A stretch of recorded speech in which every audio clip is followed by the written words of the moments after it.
أعوذ بالله من الشيطان الرجيم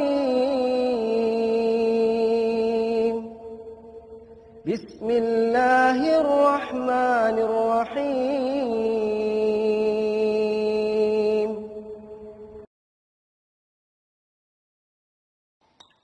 Tapi dahulukan yang 5 hal ya. Quran surah kedua ayat 215. Posisi paling kanan sebelah bawah. Jadi kalau mau infak, silahkan terbuka luas, tapi tolong dahulukan 5 hal dulu. Ya. Wa yas'alunaka madza yunfikun, mereka bertanya apa yang diinfakkan. Qul ma anfaqtum min khair. Katakan kalau mau infak yang baik-baik. Pada siapa? 1, maaf, lil walidain, orang tua dulu. Orang tua ya. Perhatikan dulu sebagaimana orang tua perhatikan Anda. Masya Allah, waktu kecil itu bahkan sebelum lahir bajunya udah dicarikan, Pak, Ibu. Carikan bajunya yang bagus, yang kelihatan indah. Kadang-kadang sebagian orang tua nyarinya susah gitu kan. Jual ini dulu, jual itu dulu, nyangkul dulu, hanya untuk memberikan pakaian terbaik. Masa setelah Anda dewasa, punya segalanya, untuk Ramadannya aja belum bisa memberikan sesuatu, padahal Anda sudah luar biasa cukupnya. Coba menabung. Saya itu nabung gitu, Masya Allah. Masih ingat saya. Ya. Nabung, saya pulang itu dari pesantren, saya lihat ibu saya itu sedang jemur pakaian. Ya. Senyum dari jauh itu. Setelah ayah meninggal, semua 97 saya masih ingat ke pulang. Senyum, saya datang, Masya Allah saya cium tangannya, tapi saya kaget. Ini pakaiannya kemana? Kenapa begini? Gitu. Ada pakaian yang tidak layak menurut saya. Gitu. Kan? Padahal sebelum saya masuk pesantren pakaiannya bagus-bagus, baik dan sebagainya. Saya pergi ke dalam, saya bongkar pakaiannya dia. Gak ada yang bagus-bagus. Ya, biasanya sudah gak ada. Saya tanya kakak saya yang perempuan nomor 2. Ini kenapa pakaiannya begini? Kemana? Terus saya diam, saya nangis luar biasa saat itu. Saya disampaikan bahwa sudah sejak kita sekolah, itu mama diam, tidak memberikan apapun, informasi apapun, tapi beliau menjual semua pakaian terbaiknya, perhiasan terbaiknya, kami nggak ada yang tahu sama sekali. Dia tahunya punya uang saku setara dengan yang lainnya. Ibu saya tanya kawan-kawan saya, tanya yang sudah di atas rating saya, berapa uang saku dalam sebulan biasa normal, supaya anak mendapatkan uang saku yang sama. Nggak ada keluhan di situ. Ternyata baru tahu kalau di rumah makan itu cuma nasi. Maaf, pagi-pagi mau berangkat cuma pisang goreng, kemudian minum kopi ditahan sampai malam baru makan nasi. 150.000 dalam sebulan. Dalam suasana Masya Allah, itu sedang krisis, macam saya nangis jadi-jadinya. Saya minta kepada Allah, saya akan ganti baju ibu saya dengan kain ihram untuk haji. Saya berangkat ke Libya, Masya Allah, di situ saya berdoa. Saya tabung, Pak. Saya bayangkan jerit payahnya, darahnya, tangisannya, macam-macamnya. Terus setiap dapat uang saku, saya masukkan celengan. Masukin. Saya doa, ya Allah, ya Fatah, ya Fatah, ya Fatah. Ibu saya begini, beri kesempatan, ya Allah. Sampai tiba-tiba 2010, saya ditelepon. Masih ingat saya bulan Februari. Ustaz, dapat undangan Ustaz. Ya, untuk nanti berangkat haji. Ya, jadi tugas di sana, tugas dari pemerintah. Saya langsung telepon ibu saya. Insya Allah, Ma, kita haji. Tahun ini, 2010. Ibu saya senyum dari jauh, saya rasakan itu. Di mana haji, dari mana biayanya, ketika saya bilang, insya Allah bisa. Saya nabung berapa yang dibutuhkan? Sekian, porsinya 25 juta. Saya beli celengan, saya berdoa kepada Allah. Setiap dapat uang, saya masukkan. Ternyata bulan Juli, ya sepekan sebelumnya mesti kami setorkan itu. Saya buka celengan. Begitu dibuka, Pak, Alhamdulillahirrahmanirrahim. Butuh berapa kali? 25 juta. Saya buka, 1 juta. Doa lagi, ya Allah, ibu saya merawat saya, ibu saya gini, ibu saya milik saya, ibu saya nengok saya di pesantren. Nangis kita minta sama Allah. Tiba-tiba 3 hari sebelum pendaftaran datang, saya nggak pernah cerita, datang orang menyampaikan, Ustaz, ibunya mau haji, biarkan kami saja nanti yang kemudian mengurus segala persiapannya. Daftar, selesai. Kisah belum berhenti. Begitu sudah didaftarkan, telepon lagi.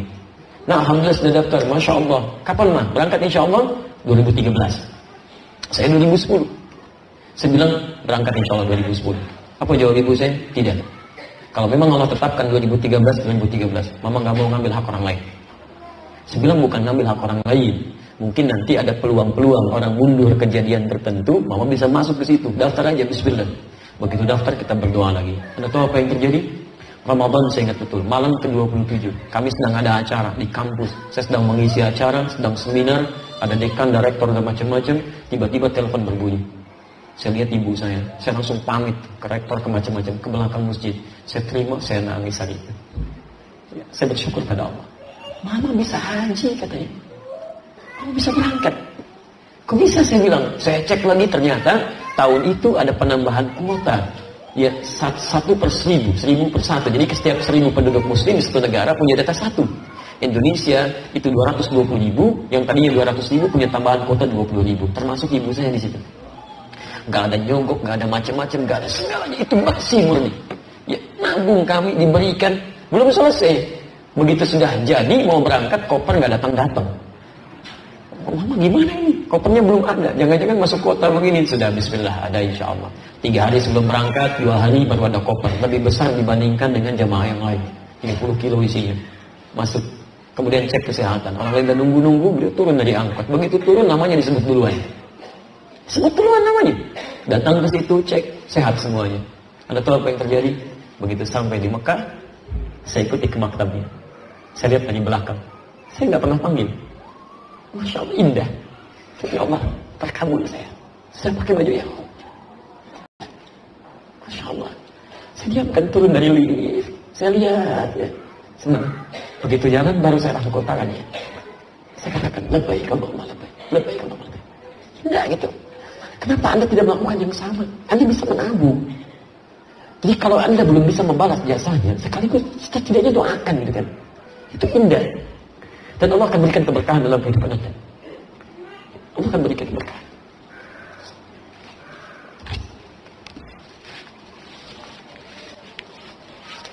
Ya saya kadang-kadang heran ya, ada anak Masya Allah mobilnya bagus, macam-macam, dan pakai ini, pakai itu. Ibunya sendiri mengemis-kemis gitu kan. Anda ini gak mikir apa?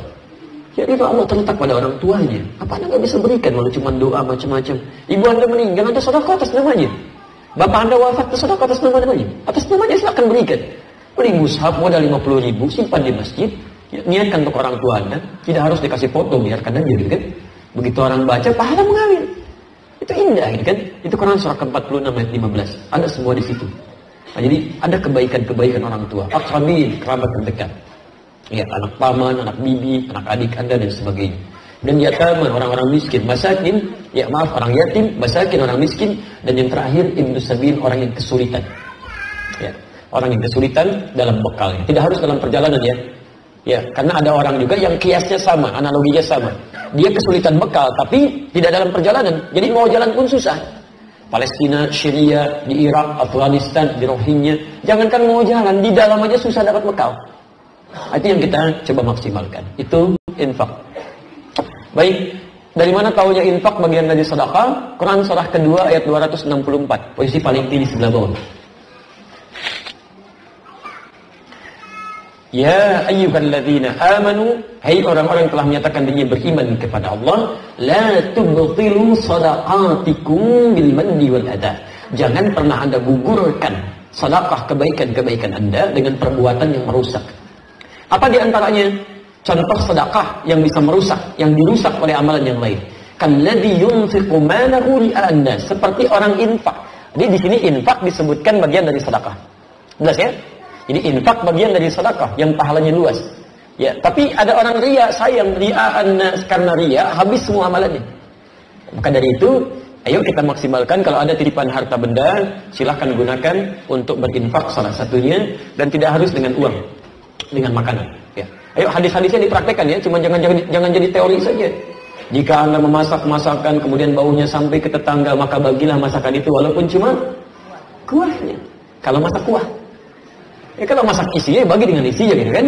Oh, saya ingin mempraktekkan hadis Nabi. Kuahnya kasih tetangga, dagingnya makan sendiri. Tidak, hadis itu ingin berbicara kalau Anda masak kuah saja supaya tidak ada dugaan yang salah di tetangga Anda.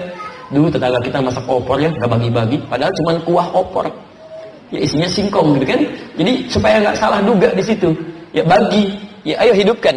Kalau Anda bahkan punya tanaman gitu kan, ada buahnya, bagi dengan tetangga. Apalagi kalau buahnya itu merambat ke tempat tetangga Anda. Itu hak bersama. Awas hati-hati. Kemarin kami olahraga ya di hari Jumat, kemudian makan kelapa muda itu. Ya, tubuhnya di jalan. Saya uji pemiliknya. Itu punya siapa? Saya senang sekali jawabannya, Masya Allah. Itu hak bersama Ustaz, karena tumbuhnya di jalan. Kalau yang nanam si fulan. Benar. Jadi kalau tumbuh di wilayah umum, itu hak bersama. Kita nggak boleh marah. Termasuk Anda punya tetangga, walaupun tetangga Anda muslim. Anda muslim, punya buah mangga. Buahnya merambat ke tempat tetangga begini. Itu hak mustarak, hak bersama. Nggak boleh Anda marah. Kalau bisa jadikan bahan dakwah, sampaikan pada tetangga Anda. Pak, ya Bu, ya Pak, itu ada mangga merambat ke tempat Bapak. Oh iya, mangganya Bapak. Bukan Pak, itu bukan mangga saya. Itu mangga kita bersama. Sepanjang itu merambat ke tempat Bapak, Bapak boleh ngambil dari situ, nikmati silakan. Gak usah minta izin Pak ya. Kok begitu? Itu ketentuan Pak dalam ajaran kami di Islam. Di Islam itu kalau ada bersamaan, kita harus berbagi, itu hak bersama. Masya Allah, bagus ya ajaran Islam. Wah, diambil, pelajari. Mungkin dia masuk Islam. Mungkin jadi bagian dari hidayah. Besoknya ayam kita ke tempat dia. Masya Allah, langsung dia masak kan. Undang kita lagi malamnya. Masya Allah. Pak, sebagai balas yang kemarin, kami mau makan malam ini datang ya. Masya Allah. Begitu makan, enak betul Pak ayamnya. Ayam Bapak main ke saya.